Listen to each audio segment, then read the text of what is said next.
నా పేరు are Shankarrao, CIT Anakapalli జిల్లా అధ్యక్షుడిని.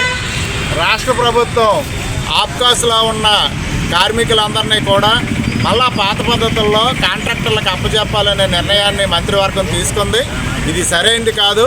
వెంటనే ఆ ఆలోచన విరమించుకోవాలని చెప్పేసి డిమాండ్ చేస్తున్నాం. ఎప్పటి నుండో కాంట్రాక్ట్ కార్మికులు, అవుట్సోర్సింగ్ కార్మికులు సంవత్సరాల తరబడి పనిచేస్తూ ఉన్నారు. వీళ్ళందరినీ పర్మనెంట్ చేయాలి. పర్మనెంట్ చేయాల్సింది పోయి ఈరోజు ఆప్కాస్నే రద్దు చేసి పాత పద్ధతుల్లో ఇస్తే ఈరోజు పెనంలో నుంచి పొయ్యిలో పడినట్టు కార్మికుల పరిస్థితి అనేది అర్థం అయిపోతుంది.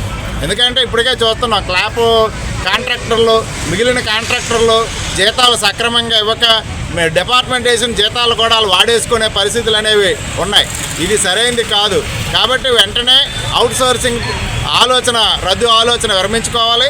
వీళ్ళందరినీ పర్మనెంట్ చేయాలి. ఈరోజు అనకాపల్లి జీవీఎంసీలో దరిదాపు 250 మంది అదనంగా పోస్టులు కావాలి. ఎందుకంటే మున్సిపాలిటీ విస్తరణ పెరిగింది, జనాభా పెరిగింది. ఈరోజు పారిశుద్ధ్య సిబ్బంది కొరత అనేది చాలా తీవ్రంగా ఉంది. వీటిని ఎక్కడా కూడా ఈరోజు పరిష్కారం చేయడం లేదు. రిటైర్మెంట్ అయిన వాళ్ళు రిటైర్మెంట్ అవుతున్నారు, చనిపోయిన వాళ్ళు చనిపోతున్నారు. వాళ్ళ ప్లేసుల్లోనే ఈరోజు అవుట్సోర్సింగ్లో తీసుకోవడం కూడా చాలా లేకుండా ఉంది. కాబట్టి ఈ విధానాలని సిఐటి ఖండిస్తుంది. ఆప్కాస్ రద్దు ఆలోచన విరమించుకుంటే ఈ ప్రభుత్వానికి కూడా తగిన బుద్ధి చెప్పాల్సిన పరిస్థితి అనేది వస్తుంది. గతంలో చంద్రబాబు నాయుడే 2/92 సర్క్యులర్ తీసుకొచ్చి కాంట్రాక్ట్ వ్యవస్థని అలాగే ఇతర వ్యవస్థలను తీసుకొని వచ్చాడు. ఆయనే ఎవరిని పర్మనెంట్ చేయకూడదని 2/92 సర్క్యులర్ ఉంది. కాబట్టి దాన్ని రద్దు చేసి జీవీఎంసీలో పర్మనెంట్ పోస్టులకు అనుగుణంగా వీళ్ళందరినీ కూడా పర్మనెంట్ చేయాలని చెప్పేసి సిఐటి డిమాండ్ చేస్తుంది.